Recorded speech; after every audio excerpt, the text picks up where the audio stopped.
Hey guys, this video is an important one and I'm going to be going into a lot of uncharted territory here. This is the biggest challenge I've ever faced, and it's also a serious topic. It's something that's been on my mind for a while now and one that I don't think should be taken lightly. I got my start as a cosplayer, and particularly one in the Houston, Texas cosplay scene, which is my hometown. I've lived here my whole life.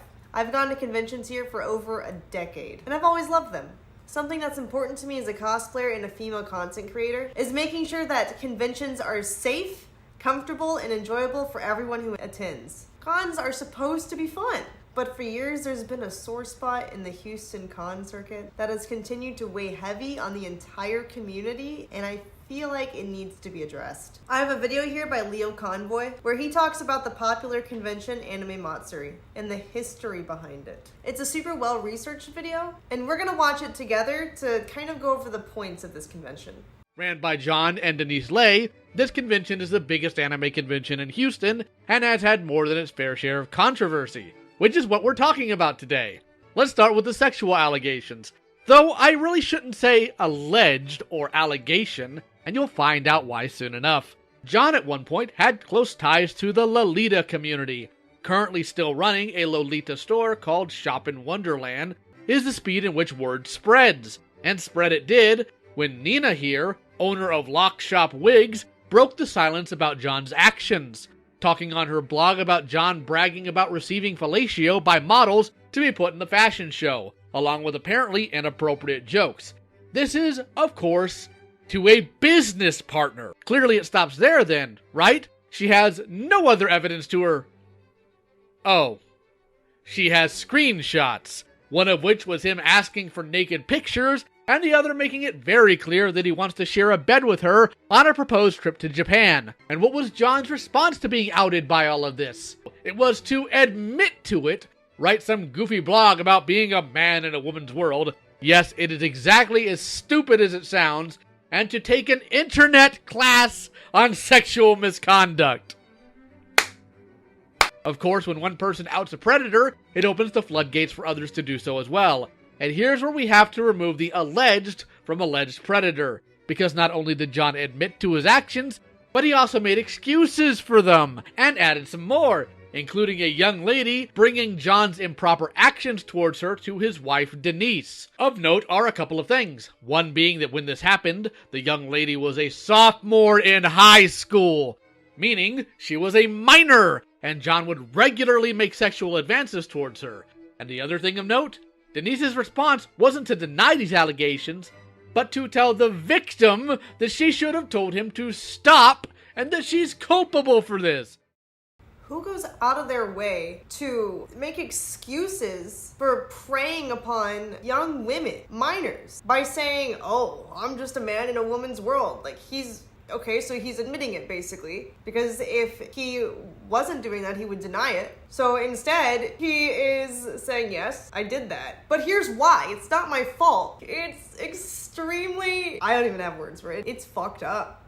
I can't believe that claim would even be made, that this is a woman's world. Hello? Yes, women wield so much power in politics, in daily decisions with their own selves. You know, everything really. We have so much power. And he's not even denying it. He's using that as an excuse. And these screenshots where he's making sexual advances, being pretty aggressive and dropping innuendos left and right, he seems to be playing it off like that's just his brand of humor, as if that's how he just talks to all of his friends. He just always inserts some innuendos in there, regardless of their age or context, or how long he's known the person. That really reminds me of the instances I've had where guys will come up to me either in person or in DMs and make very, very aggressive sexual jokes. They'll ask me out, they'll say some raunchy things, and when I reject it, when I show that I don't want it or like it, then they play it off as, oh, it's just a joke, don't be so uptight. Oh, they're just using the joke as a scapegoat for their actions so that they don't have any accountability. Now, in the fallout of this video coming to light, including his predatory actions towards a child, John decided the smart thing to do would be to hit Scarving Scarves with a video takedown and threaten litigation, demanding a public apology. The fact that he just tried to remove the message is very sus to me. He was just trying to take down anyone who was spreading awareness or information about it, calling them just attention seekers. No one wants to make these up for fun. There are so many more fun things to do, like going to the anime convention. The pattern of behavior, it seems, that when these types of people get called out for their alleged wrongdoings, they just play the victim card. I think a lot of people are afraid of speaking out, and these people are incredibly brave for doing so. I think that's mostly due to a lack of awareness and a lack of alternatives. And his wife saying that it's the responsibility of the child to tell the adult when to stop with the advances is insane. 1, that's illegal. 2, that's just gross. And 3, it's the adult's job to not be weird. A lot of people go to these conventions as a way to immerse themselves in a different culture that they're a fan of. And it's something that is really important to a lot of people who don't have access to go directly to places like Japan and experience that culture for themselves. It's like an escape, but also a growing opportunity, a learning opportunity, and a way to connect with others who have like-minded interests. It's such a good thing for the community. And it's just really messed up that someone would use that to their advantage and prey upon children. So if the system fails or can't be used, there's only one legal and moral option: public accountability. And that's what's being asked here. Some may conflate this as cancel culture, but those aren't really the same. Meet Michael Adampangsuk, a one-time friend of the Lays. Michael always wanted Houston to have a top-rated anime convention. So when the Lays approached him asking for money to provide just that, he obliged, initially loaning them $50,000. Over the remainder of their friendship, he loaned them over $100,000. And how much of it has John repaid him? None. John also used to have a business called Planet Zero. That is until the landlord shut its doors and put up a notice that stated John owed him in excess of $84,000 in back rent. And this is all on top of the other venues his convention has been to that he hasn't paid, or even guests he never paid. Whenever somebody asks you what's going on with anime Matsuri, feel free to show them this video, as well as the ones in the description, to give them a solid answer as to what and why they should never support it.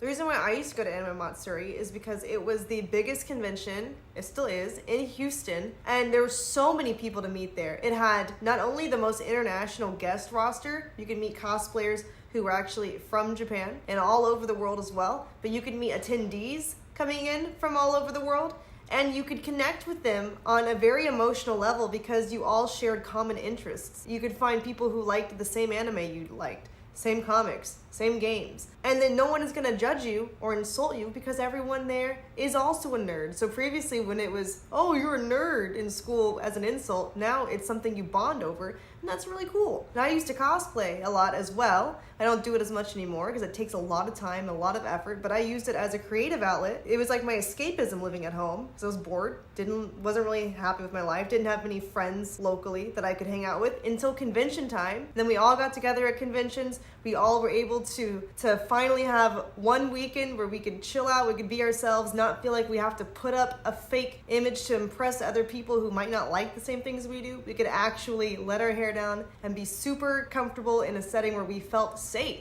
Knowing these things though, that doesn't make me feel safe to go back. I don't think it would make anyone feel safe to go back, especially women. It really sucks that now where it felt safe to go to a convention is ruined by the fear that someone might make sexual advances towards you and you really can't do anything to stop it because it's not a con goer where security can throw them out. It's the people that run the convention. Most convention goers don't have big social media platforms. That's not what they do for a living. And so they don't have the same kind of reach that a person who does have a big Twitter or Instagram or Twitch or YouTube, whatever it might be, they don't have the same kind of effectiveness when they do speak about these issues, and a lot of them do try, but they just don't have the audience, so nothing happens. And it's really difficult too, because I'm sure there are even more stories that we don't hear about. Those are just the ones that we have seen trying to bring awareness, which means that there's countless that we don't even see because they don't have that reach or because they're scared to post it.